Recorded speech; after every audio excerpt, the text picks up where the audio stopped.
Se acomode, abra sua Bíblia, capítulo 13 de 2 Coríntios. Hoje nós estaremos ministrando a última palavra dessa série.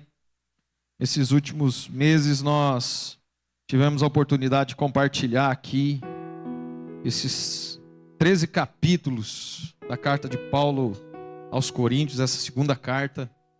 Irmãos, isso é uma experiência de crescimento em fé assim tão poderoso. Eu não sei você, eu tento experimentar, provar tudo que Deus está fazendo nas nossas vidas. Vou dizer para você assim, nunca provei de forma tão intensa um crescimento de fé assim, como a gente tem a oportunidade de viver nessas ministrações, onde a gente mergulha num livro. Eu acho que eu já preguei aqui pelo menos 70% do Novo Testamento aqui nessa igreja, assim, de corrermos o livro todo, de podermos refletir não sobre aquilo que a gente acha das Escrituras, mas deixar a palavra falar com a gente, sabe? Deixar a verdade de Deus se comunicar ao nosso coração. Isso é tão profundo. Esses dias eu estava compartilhando com o pastor Maurício o desafio da pregação expositiva, que é essa pregação sistemática no texto bíblico, sabe? É que você não fica trazendo coisa de fora. É que a gente se permite ouvir o que o texto está dizendo e encará-lo, até mesmo quando ele nos confronta. Um pregador é muito comum ele ficar encontrando textos ou temas para pregar que normalmente são mais confortáveis para ele. Tem gente que é bom pregador sobre família, tem gente que tem mais facilidade para pregar sobre finanças, e cada um tem a sua área de maior conforto, e às vezes as mensagens correm por aquele caminho. Normalmente, quem prega sabe isso, que às vezes o pregador ele evita aqueles textos que talvez, ou aqueles temas que o desafiem, que talvez ele ainda não esteja plenamente estabelecido naquelas áreas. Agora, quando a gente vai pregar a Bíblia de forma expositiva e você vai passar, por exemplo, por todo esse livro como nós passamos, tem coisas que não dá para você fugir. Tem coisas que você precisa enfrentar e deixar Deus ministrar também na sua vida. Por isso eu acho tão profundo e transformador essas ministrações em série, porque elas vão trabalhar não de acordo com o que a gente quer, mas com aquilo que Deus deseja falar aos nossos corações. E hoje eu quero encerrar essa série com esse capítulo 13, lendo contigo a partir do verso 5, essa palavra final de Paulo a essa igreja. E é um chamado, um desejo de Deus que Paulo vai expressar aqui, que é de Deus restaurar a força dos fracos. Verso 5 do capítulo 13 de 2 Coríntios, ele começa assim: examinem-se a si mesmos, verifiquem se estão praticando o que afirmam crer. Assim poderão ser aprovados. Certamente sabem que Jesus Cristo está em vocês. Do contrário, já foram reprovados. Minha expectativa é que uma vez que se examinarem, reconheçam que não fomos reprovados. Oramos a Deus para que vocês não façam o que é mal, não para que pareça que fomos aprovados em nosso serviço, mas para que façam o que é certo, mesmo que pareça que fomos reprovados ao repreendê-los. Pois não podemos resistir à verdade, mas devemos sempre defendê-la. Ficamos alegres quando estamos fracos, se isso ajudar a mostrar que na realidade vocês são fortes. Oramos para que sejam restaurados. Verso 10: escrevo-lhes essas coisas antes de visitá-los, na esperança que ao chegar não precise tratá-los severamente. Olha o desejo de Paulo. Meu desejo é usar a autoridade que o Senhor me deu para fortalecê-los e não para destruí-los. No verso 11, irmãos, encerro minha carta com essas últimas palavras: alegrem-se, cresçam até alcançar a maturidade, encorajem-se mutuamente, vivam em harmonia e paz. Então o Deus de amor e paz estará com vocês. saúdam uns aos outros com um beijo santo. Todo o povo santo lhes envia saudações. Que a graça do nosso Senhor Jesus Cristo, o amor de Deus e a comunhão do Espírito Santo sejam com todos vocês. Oremos. Senhor, nós queremos receber essa verdade sobre as nossas vidas. Por toda essa carta nós percebemos a nossa limitação, as nossas fraquezas. Percebemos que às vezes não somos tudo aquilo que pensamos ser e nem precisamos, porque é na nossa fraqueza que nós vamos encontrar a força que precisamos para vencer nessa vida. É quando nós estamos fracos que o Senhor se revela de forma tão poderosa para cuidar, nos sustentar e nos manter de pé.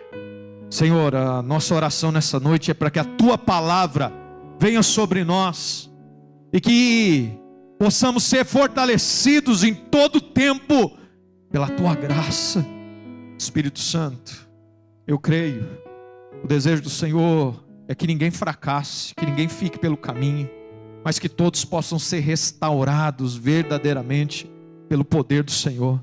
Então nessa noite, faz essa obra sobre as nossas vidas.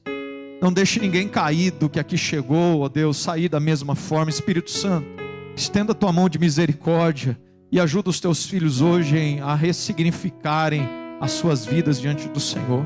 Nós precisamos do Teu poder sobre nós, Espírito Santo. Por isso fala o nosso coração de forma profunda e poderosa. Assim nós oramos, Pai, em nome de Jesus. Amém. Você deve conhecer alguém que aparentemente é muito forte. Talvez alguém que você diz, poxa, essa pessoa, talvez eu nunca conheci alguém tão forte como essa pessoa. Mas uma pessoa forte que às vezes consegue esconder bem as lutas e os dramas interiores que vive.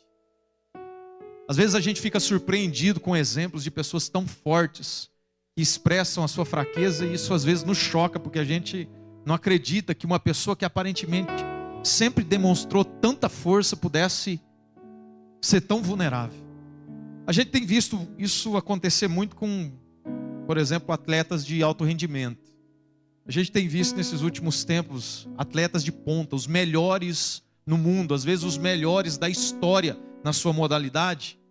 Pessoas que aparentemente têm toda a força do mundo, mas que em algum momento estão extremamente vulneráveis. Alguns anos atrás, acho que você deve se lembrar, ficou bem marcado na história, a maior, talvez alguns dizem a maior ginasta da história, Simone Biles, atual campeã olímpica, abriu mão na Olimpíada retrasada de participar das Olimpíadas porque não estava bem. Para preservar sua saúde mental, ela não entrou na competição. A melhor ginasta de todos os tempos, vivendo um drama interior. Irmãos, a gente conhece pessoas assim na vida. Você talvez deve conhecer alguém do seu convívio, na rotina aí, mesmo do seu trabalho, da sua família, gente muito forte, que talvez em algum momento da vida você se espantou em ver essa pessoa vulnerável ou vivendo uma crise. Você já se chocou como eu, como em alguns momentos? Você conhece uma pessoa e sempre viu ela tão forte, tão resiliente, tão capaz, tão disposto. De repente você é tomado por uma notícia que essa pessoa às vezes cometeu um ato extremo. E você fica chocado porque diz, não, essa pessoa sempre foi tão forte, tão positivo. Essa pessoa sempre esteve ali, eu nunca notei nada. Como pode acontecer isso? Irmãos, essa é a realidade. Às vezes a realidade da nossa existência.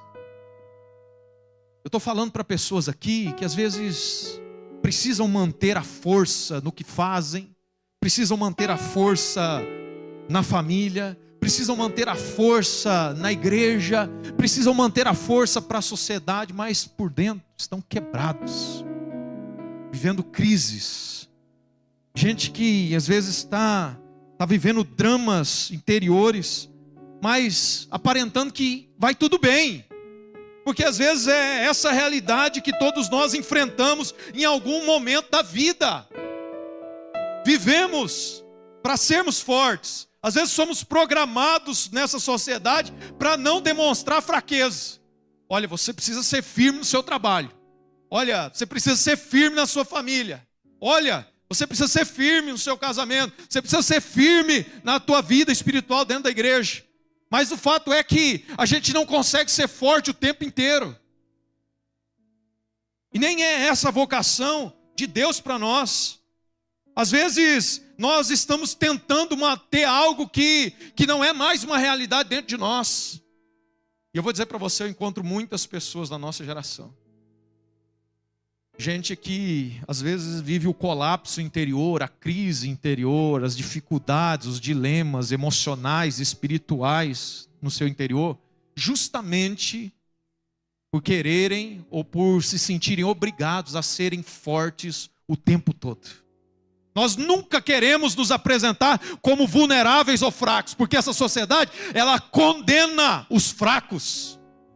Então, se em algum momento a gente se apresentar vulnerável, não.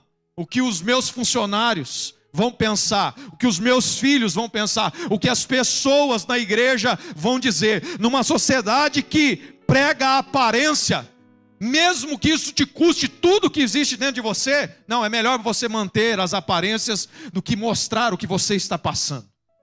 O fato é que a gente vive num tempo onde tem muita gente com cara de forte, mas extremamente destruído no seu interior.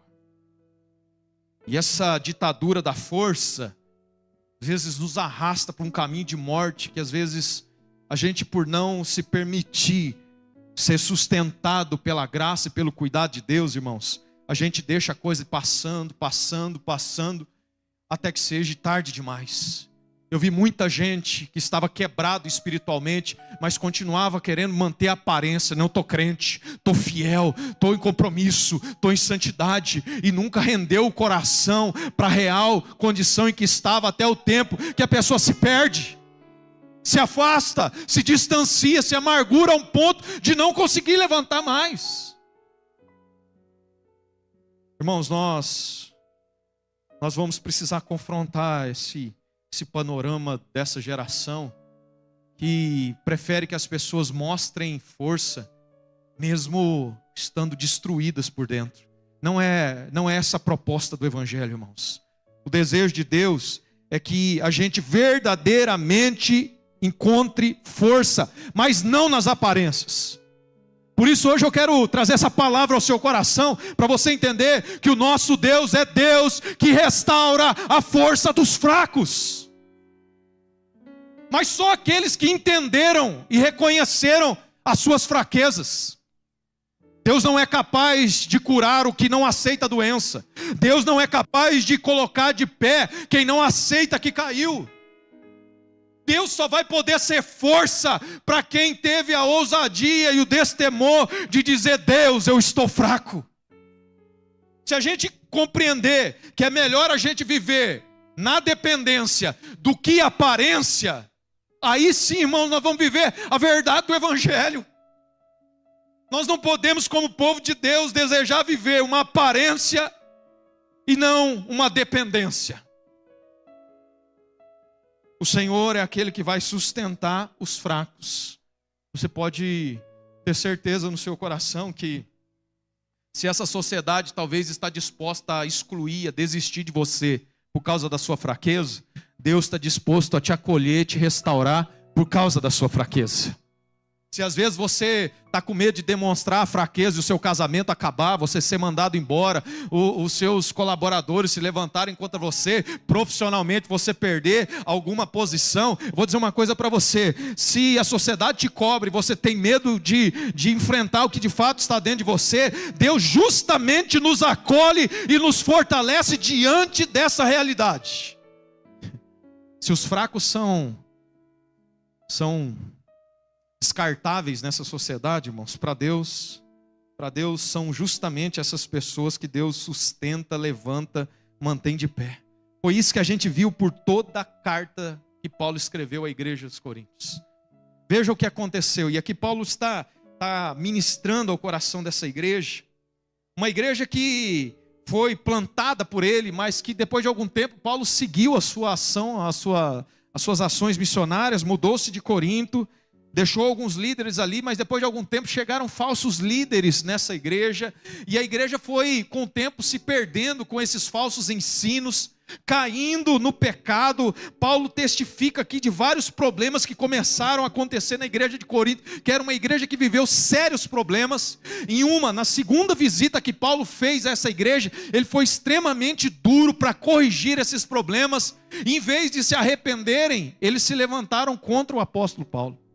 Quando Paulo escreve aquela carta que eu já disse a vocês que ela se perdeu, tentando corrigir esses erros que estavam acontecendo, a igreja não se dobra, não se arrepende, mas diz: olha, não, nós estamos bem, fraco é você é um péssimo pregador, Paulo, você foi um apóstolo duvidoso, o seu ministério está em xeque nesse lugar. Eles começam a falar sobre as dificuldades de Paulo. Paulo então escreve essa carta, irmãos, e tudo aquilo que a gente viu nessas semanas é Paulo dizendo: sim, se tudo isso que vocês dizem é verdade sobre mim, se tiver alguma coisa que eu gostaria de me orgulhar, é justamente da minha fraqueza. No capítulo 11, no verso 30, ele vai dizer: se tem alguma coisa que eu gostaria de me orgulhar, é da minha fraqueza. Porque sim, eu sou um homem que enfrenta lutas interiores e exteriores. Eu sou um homem que passa dificuldades materiais, às vezes financeiras. Eu sou um homem que tem as dificuldades. Eu sou um vaso de barro. Paulo vai construindo por toda essa carta essa condição de mostrar que sim, ele é um homem fraco, mas que aprendeu a encontrar força no Senhor. O que Paulo vai dizer, e é o ápice dessa carta, lá no capítulo 12, ele vai dizer: eu sou tão fraco que eu até orei pedindo a Deus que tirasse essas fraquezas de mim, que tirasse esses espinhos da minha carne, isso que me fragilizam. Mas o Senhor disse: não, é na fraqueza que o meu poder se aperfeiçoa. Deus diz a Paulo: Paulo, é na sua fraqueza que eu mais consigo fazer na sua vida. É porque você entendeu que é fraco que eu consigo ser tão poderoso na tua vida. Enquanto a gente prefere vestir uma máscara de forte e estarmos quebrados por dentro, nós não conseguimos ser esses instrumentos da graça e do poder de Deus. Por isso que Paulo vai dizer: olha, eu prefiro ser fraco, apresentar-me a vocês com todas as minhas limitações humanas, mas ao mesmo tempo, na minha fraqueza, Deus operar com poder pela sua graça, do que viver como vocês que pensam que são fortes. E aí ele vai contestar a igreja de Corinto, dizer: vocês que pensam que são fortes, na verdade vocês estão perdidos. Vocês foram iludidos por falsos mestres. Vocês estão mergulhados no pecado. Há muita carnalidade entre vocês. O que vocês precisam compreender é que enquanto vocês vestirem essa máscara, não, nós somos espirituais, nós somos fortes. A igreja de Corinto, irmãos, era uma igreja de muita performance espiritual, mas Paulo era o líder daquela igreja, conhecia o interior, a realidade do coração das pessoas. Dizia: vocês têm uma grande performance espiritual, mas eu sei que vocês estão quebrados, desviados, em pecado, iludidos por dentro. Não é essa a realidade. Tirem as máscaras, se permitam enxergar a fraqueza, porque Deus vai colocar vocês de pé. Porque Deus vai levantar vocês, Deus vai restaurar vocês, Deus vai curar vocês.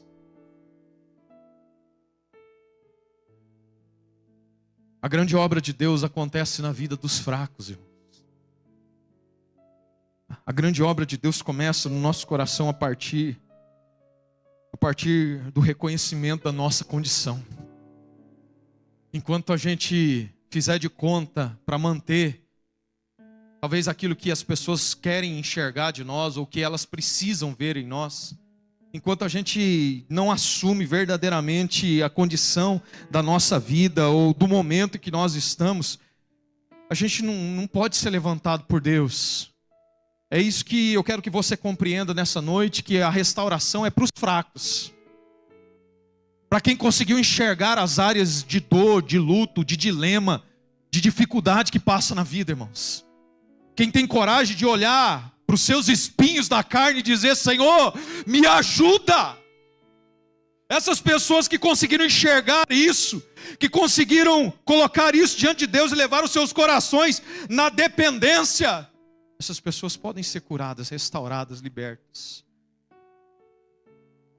Por isso Paulo termina essa carta com essa expressão no verso 9: oramos para que vocês sejam restaurados. Ele termina o verso 9 dizendo: oramos para que vocês sejam restaurados. Essa é a palavra final dessa série para o seu coração, irmãos. O desejo de Deus é que todos nós sejamos restaurados, que na nossa fraqueza Deus se torne a nossa força, que nada fique oculto na nossa alma, que Deus não possa restabelecer, curar, restaurar verdadeiramente. Sabe aquelas coisas que a gente joga para debaixo do tapete da nossa alma e nós evitamos de mexer com a gente mesmo. Não é nem sobre coisas com outras pessoas não, às vezes é com a gente mesmo. Coisas que a gente tenta fugir, negar, coisas que a gente tenta se esquivar, enquanto a gente não encontra ou reconhece a nossa fraqueza nisso, irmãos. Deus não tem a liberdade necessária para nos restaurar. E o desejo de Deus para mim e para você, em que área for, é que sejamos restaurados, estabelecidos, amadurecidos, curados para a glória dele. Deus vai curar os fracos, seja de que problema for. Deus vai levantar o caído, independente da queda. Deus vai pôr de pé, independente do que nos derrubou um dia. Para aqueles com o coração verdadeiramente disposto a reconhecer a sua fraqueza e o poder de Deus, para esses a restauração. Por isso o caminho que Paulo propõe a essa igreja, que ficou lutando com ele, em vez de reconhecer o que eles estavam vivendo, eles preferiram apontar as fraquezas na vida de Paulo. Entenda, querido, o caminho para a nossa restauração não é sobre os outros, é sobre nós. Esses 20 anos de ministério, atendendo pessoas, casais, eu sempre ouço a mesma história. Meu casamento está um problema por causa do meu marido, da minha esposa. Se a minha esposa mudar, se o meu marido mudar, minha casa vai melhorar. A gente está sempre procurando uma demanda, alguém para assumir a responsabilidade. E a gente só vai poder curar o nosso casamento, a nossa vida profissional, a nossa vida espiritual, se a gente parar de terceirizar e dizer: Senhor, eu quero consertar o que está errado na minha vida. Eu quero alinhar as minhas fraquezas. Se eu fizer a minha parte, metade do problema está resolvido. Se eu fizer o que me cabe, Senhor, eu não quero ficar olhando e dizer: não, é culpa do meu patrão, é culpa do líder, é culpa do ciclano, é culpa do presidente, é culpa do meu filho, é culpa do meu pai. Não, nós só precisamos procurar esse caminho de restauração que começa em nós. Olha como Paulo começa ministrando a esse povo, a essa igreja, esse caminho de restauração. Verso 5. Isso aqui é poderoso. As palavras paulinas sempre chamam a encontrar a batalha que acontece dentro de nós. Irmãos, Paulo sempre fez questão de dizer: meu maior adversário não é o diabo e ninguém que vive comigo. Minha maior luta é comigo mesmo. Paulo sempre teve essa concepção e sempre se encarou nas suas mazelas. Por isso ele não tinha medo de dizer: eu sou fraco. Eu sei quem eu sou, por isso eu preciso tanto de Deus na minha vida. Olha como ele começa fazendo esse caminho para que os fracos possam encontrar força e restauração no Senhor. Examinem-se a si mesmos. Primeiro passo é sobre a gente conhecer a verdade sobre nós mesmos. Você não começa consertando nada sabendo que está errado na vida dos outros. Você começa consertando alguma coisa na sua vida, percebendo que está errado em você. Se você olhar para a tua vida, o que você vive para os outros verem, é de fato o que se passa dentro de você? aquilo que você... Olha como ele segue dizendo. Verifique-se, verso 5. Verifiquem-se se estão praticando o que vocês afirmam crer. O questionamento de Paulo ao povo é esse. Para que vocês possam ser curados e restaurados, primeiro vocês vão ter que fazer esse exame pessoal e ter a coragem de olhar para si e dizer: será que aquilo que eu digo crer é o que verdadeiramente acontece dentro de mim? Será que aquilo que eu mostro para os outros é o que eu verdadeiramente sou, o que eu verdadeiramente estou passando? Irmãos, a gente precisa desconstruir essa mentira mortífera da nossa geração e a gente entender que não é vergonha reconhecer as nossas fraquezas. Essa geração orgulhosa que se forma em torno desse eu posso, eu faço, eu consigo, eu não posso mostrar para ninguém as minhas fraquezas. É isso que tem matado as pessoas nessa geração. Gente que aparentemente vive no mundo perfeito, mas que dentro de si vive um drama e acaba preso por esse perfil, por essa coisa que às vezes nós mesmos criamos. Por isso a palavra de Paulo é essa. Nós precisamos reconhecer a verdadeira realidade do que se passa dentro de nós. Vergonha, irmãos, é a gente insistir numa coisa que a gente não é, em manter a fachada de uma realidade que não é a real dentro de nós. Isso sim é vergonha no Evangelho. Se nós precisamos construir um caminho de restauração, isso começa justamente aqui em nós. É a gente reconhecer aonde caiu, é a gente reconhecer aonde dói, é a gente reconhecer o que está errado, é reconhecer o que está nos fazendo mal, aonde nós estamos sofrendo, o que não vai bem de fato na nossa vida. Se a gente tiver coragem de olhar para os céus e dizer: Senhor, eu sei que o Senhor nunca foi enganado, mas eu me enganei durante muito tempo. Por favor, Senhor, eu nunca fui isso, ou não estou sendo aquilo que eu digo ser, ou que eu gostaria de ser. Me ajuda. E Paulo vai dizendo: olha, vocês precisam fazer esse autoexame. Ele vai chegar lá no verso 11 e dizer: irmãos, meu objetivo é que vocês cresçam até alcançar maturidade. Algumas traduções vão dizer até que vocês sejam restaurados, curados, aperfeiçoados. Meu desejo é que vocês possam de fato identificar o caos de algumas coisas que talvez se passam dentro de vocês e permitir que a graça de Deus os alcance, que a misericórdia de Deus toque a vida de vocês.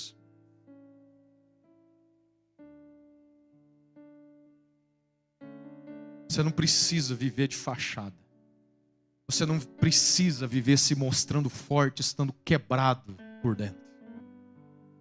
Porque às vezes você começa a acreditar nessa própria mentira que você criou para os outros. E é aí onde a gente fecha o coração para poder ser trabalhado, curado, restaurado. Para a gente ser de fato vulnerável a Deus. E eu vou dizer para você, querido, esse é um dilema que a gente vive na nossa vida, no nosso ambiente de fé. Na nossa vida, na nossa caminhada dentro da fé. Eu e você só estamos aqui porque um dia a gente reconheceu a miséria da nossa vida. Em algum momento da sua caminhada longe de Deus, de uma forma ou de outra, às vezes de forma mais dura ou menos dura, você reconheceu que que o caminho que você trilhava não era, sabe? Quando a gente está longe de Deus e a gente se depara com as nossas misérias, ali às vezes a gente tira as nossas máscaras e diz: Deus, eu preciso da tua graça e da tua misericórdia. E Deus nos alcança, nos abraça, nos põe de pé. Mas sabe o problema? O problema é que quando a gente começa a caminhar, eu vou dizer para você que no ambiente de fé, as pessoas têm mais dificuldade para reconhecer as suas misérias do que longe e fora. Sabe por quê? Porque a gente tem medo do julgamento das pessoas. E eu vou ser real com você aqui, querido. Vamos passar pano em nada e fazer de conta que vivemos no mundo real. A gente se converteu. Olha, eu sou crente há 50 anos e eu nunca passei uma fase crítica, eu nunca passei dor nenhuma na vida. Olha, eu estou melhor do que eu estava lá. Amém. Se for assim, maravilha. Mas na realidade da maioria de nós, da minha, a gente passa dias difíceis. E eu já vi muita gente tropeçar no caminho. Eu já vi muita gente cair no caminho. Eu já vi muita gente pecar na jornada. Eu já vi muito crente que uma hora foi fiel, com muito temor no coração, gente comprometida com o Senhor, mas que enfrentou fases, momentos muito cruéis e difíceis na vida. A questão é que depois que a gente está na jornada, irmãos, a gente fica debaixo, até por causa da pressão que, às vezes, o ambiente religioso, que não entendeu esse poder restaurador de Jesus, traz sobre nós. A gente está com o casamento quebrado, mas não, vamos deixar tudo quieto, porque a gente tem um cargo na igreja, né? Ninguém pode saber, né? Quantas histórias que eu já não ouvi, de líderes, de homens e mulheres dentro de Deus, estão com a vida arrebentada, em crise, em problemas, mas às vezes preferem fazer um acordo. Vamos fazer o seguinte, não vamos falar para ninguém a realidade do que a gente está vivendo, não. Está cada um dormindo numa cama, estão separados há anos, mas vamos fazer o seguinte, para a gente não ter problema e ninguém ficar julgando a gente dentro da igreja, vamos fazer de conta que está tudo bem? Vamos fazer de conta que a gente é um casal? Chegar na porta da igreja, a gente pega na mão, entra e está tudo certo, está tudo ok. Vamos fazer de conta que a gente tem uma linda família. Vamos fazer de conta que a gente é crente ainda. Vamos fazer de conta que a gente ainda ama o Senhor. Vamos fazer de conta que a gente ainda é fiel. Irmãos, às vezes a gente tropeça, cai. Às vezes a gente se fere, às vezes a gente arrebenta a vida na jornada por escolhas que a gente faz. E o risco é que porque em algum momento a gente esteve bem, a gente não tenha coragem mais como povo de Deus, porque eu não sei o que entrou na cabeça do povo de Deus, que no lugar da restauração, na casa de restauração, nós não podemos apresentar as nossas feridas. Em algum momento da história a igreja deixou de ser hospital para virar tribunal. Então se a gente mostrar a nossa miséria no lugar da cura, é arriscado. Não, isso não é a igreja de Jesus. O desejo de Paulo é esse, irmãos. Olha a palavra dele. Meu desejo, verso 10. O meu desejo é usar a minha autoridade para fortalecer e não para destruir vocês. Diante do seu pecado, meu irmão. Não sei como é que pode ter sido a tua experiência com qualquer outro líder, mas diante do teu pecado, eu não vou usar a minha autoridade para destruir você. Meu desejo é que você se levante da sua miséria. Você se levante da sua condição. Você se cure. O que nós precisamos reencontrar, irmãos, essa liberdade no ambiente de restauração. A igreja aqui, por alguma situação, essa igreja tapou os olhos e disse, não, vamos viver de máscaras, vamos fazer de conta que nós somos espirituais, que vai tudo bem. Paulo disse, vocês estão quebrados, e a minha oração é que vocês sejam restaurados. O meu desejo não é de destruí-los, mas é de fortalecê-los, de levantá-los, para que vocês sejam curados, aperfeiçoados, para que a paz de Deus encontre a vida de vocês. Nós precisamos reencontrar esse caminho na fé, queridos. Reencontrar esse caminho na fé. Que a gente possa ter justamente essa vulnerabilidade na nossa vida, para que a gente encontre esse caminho de restauração, esse caminho de cura em áreas da nossa vida. Porque enquanto a gente não tiver a coragem, eu não estou dizendo de assumir isso publicamente, há coisas, e a maioria delas, você se resolve entre você e Deus. Há outras coisas na vida que talvez você vai precisar da ajuda do seu marido, da sua esposa, dos seus pais, dos seus pastores, dos seus líderes, de amigos na fé. Mas a grande questão parte justamente desse primeiro passo. Examine-se a si mesmo. Ninguém pode ser ajudado que não se permita ser ajudado. Ninguém poderá ser curado que não aceite o remédio de cura.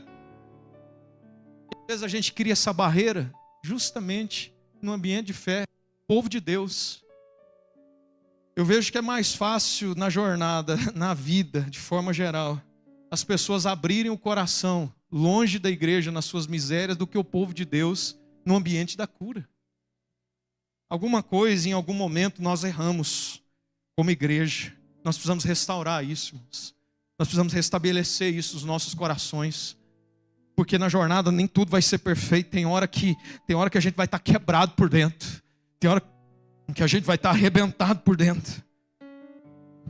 Eu me reunia com alguns pastores e a gente falava sobre isso. Alguns concordavam, outros não. Alguns diziam, olha, eu aprendi que o pastor nunca pode demonstrar fraqueza. O pastor nunca pode se mostrar vulnerável. O pastor nunca pode mostrar que enfrentou problemas, porque senão, meu irmão, a congregação vai engolir ele. Mesmo quebrado, desviado, doente, arrebentado, mantenha a pose. Faça de conta que vai tudo bem. Eu nunca concordei com isso. A nossa vulnerabilidade, irmãos, tão expressada por Paulo de forma tão constante nessa carta, mostra que é isso que marca o coração de gente que aprendeu a depender de Deus. Gente que vai viver as lutas, os espinhos, as dores da jornada da vida, mas na sua fraqueza se permite ser curado, tratado, restabelecido por Deus. Rapaz, tinha um irmão querido nosso lá da igreja. Rapaz, dava um trabalho danado, sabe? Mas ele tinha uma virtude que eu achava muito legal. Ele de vez em quando estava passando as encrencas, ele não guardava não. De vez em quando ele chegava lá em casa, pastor, acho que estou desviado. Me ajuda aí que eu estou desviado. Se eu não tiver, eu estou desviando. Me ajuda aí que senão eu vou ficar pelo caminho. Vez ou outra ele batia lá em casa e dizia, pastor, viemos aqui, estamos separando. Ajuda nós aqui, porque senão o trem vai azedar lá em casa, vamos separar. Coisa tá feia aí.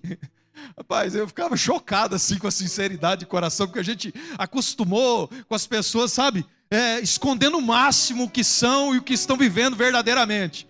Mas aquilo era tão positivo, porque, meu irmão, é a realidade da nossa vida, as durezas da vida. E essa família está de pé, esse irmão está de pé até hoje, porque talvez nesses momentos duros e difíceis, ele não preferiu ocultar isso, mas rasgar o coração. E poder ser tratado, curado, restabelecido, porque a vontade de Deus é essa, que todos nós sejamos restaurados. O desejo de Deus é esse, irmãos. Não venha para a casa da restauração, olhando para isso como um tribunal e pensando que Deus, a hora que Ele descobrir quem você é, Ele vai fulminar a sua vida. Não. Ele já sabe há muito tempo. Ele está esperando o dia que você dobre o teu coração e reconheça quem você é, para Ele te levantar, para Ele te curar, para Ele botar as mãos dEle nessa ferida, para Ele te levar à maturidade. O desejo de Deus é esse, que todos nós alcancemos a maturidade, a restauração, o restabelecimento pelo poder dEle. Nós precisamos ter ousadia para caminhar com Deus, olhando para quem Ele verdadeiramente é, independente de quem nós somos, irmãos. Ter o coração para examinar nós mesmos e não ter medo do que os outros vão pensar.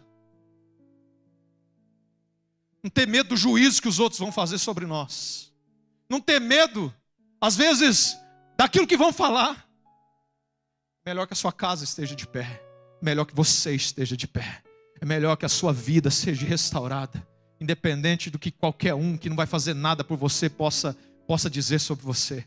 O desejo de Deus é que, de fato, nosso coração esteja exposto acima de tudo a Ele, quando for necessário, a pessoas que possam pontualmente nos ajudar, mas que nada esteja em nós, que a gente não tenha coragem de enxergar e desejar, buscar de fato uma transformação. Será que aquilo que cremos nós estamos verdadeiramente vivendo? Será que se nós examinarmos a nós mesmos, está tudo perfeito dentro de nós? E se não tiver? Deus te rejeita? Deus te recusa? Deus te abandona? Não. O desejo de Deus é que sejamos restaurados. E para você que ainda acha que manter a pose de religioso é o melhor caminho, para você que ainda acha que manter as aparências é a melhor saída, Vou dizer para você que talvez você está copiando um modelo do mundo que não é o modelo de Jesus. O Deus encarnado, irmãos,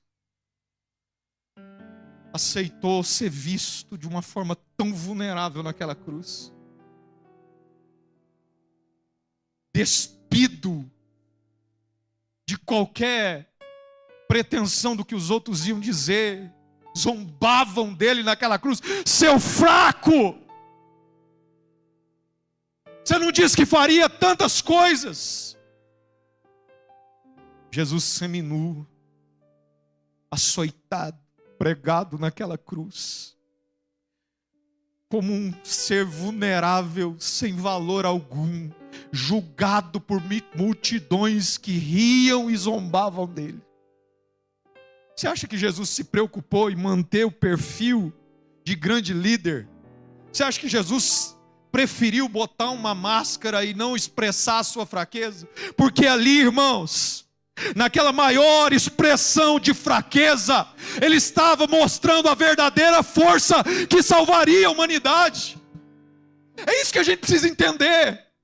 É que na nossa vulnerabilidade, quando a gente de fato se examina, enxerga e permite Deus trabalhar, é ali que a grande obra de Deus acontece através de nós. Os fortes são aqueles que aceitam as suas fraquezas e as colocam sob a tutela e o cuidado de Deus. Porque aí, Jesus despido, açoitado, morto naquela cruz.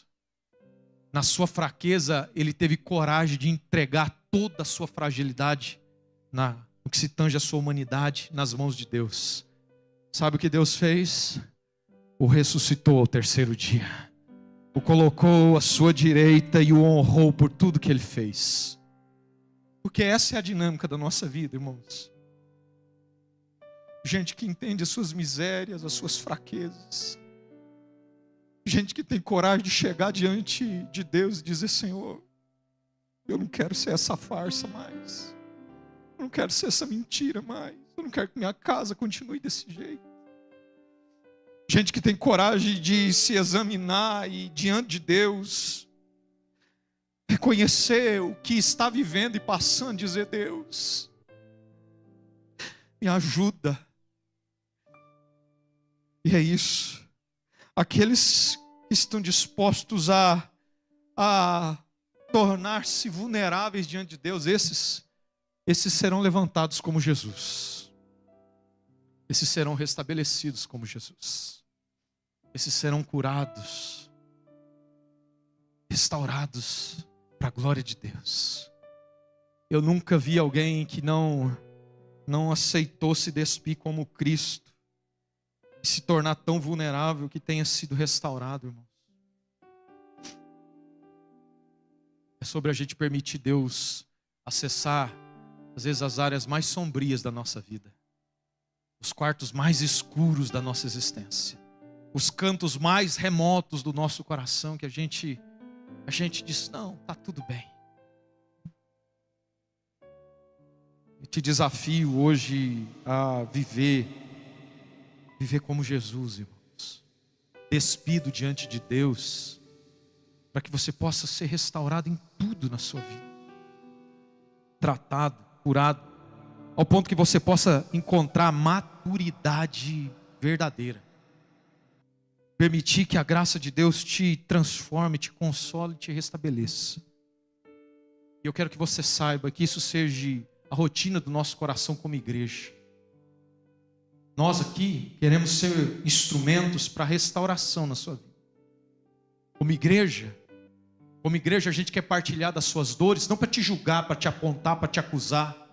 A gente quer partilhar das tuas dores, se necessário for, para te ajudar a fazer o que Deus quer fazer na tua vida, a te restaurar, te curar, te levantar, te amadurecer, te dar plenitude.